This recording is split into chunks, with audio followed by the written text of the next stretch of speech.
After years of operating at a budget deficit, faculty leadership at SUNY Potsdam says the college is at a breaking point and substantial cuts are coming for programs and personnel. 7 News reporter Sean Brinda tells us the deficit has ballooned in size and the SUNY system will no longer be bailing the college out.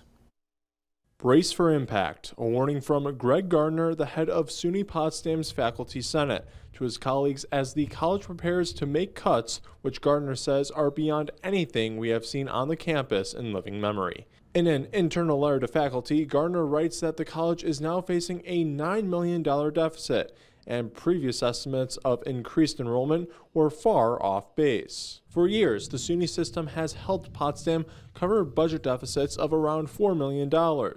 With a growing budget hole and a sheer drop in enrollment, that help is gone and the administration is being tasked with closing the gap itself.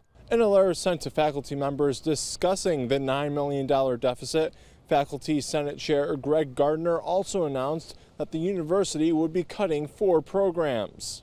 Those are the Bachelor of Science programs for Geographic Information Systems and for Computer Science Education, the Bachelor of Arts program for Speech Communications, and a Certificate of Advanced Study program in College Teaching.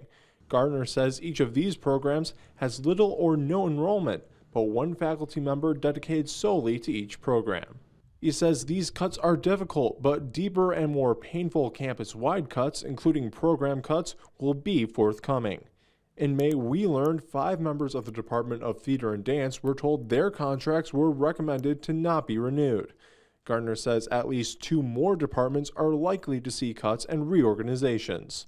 SUNY Potsdam President Suzanne Smith declined to speak with 7 News, but a spokesperson for the college said in a statement that President Smith is working on a plan for fiscal stability, which she will, quote, be formally announcing to the entire campus community in coming weeks, and is confident that it will secure SUNY Potsdam's future for years to come, end quote. In his letter, Gardner writes that President Smith and her team did not get us into this mess. He says SUNY is now holding the school accountable for what we failed to do over many years.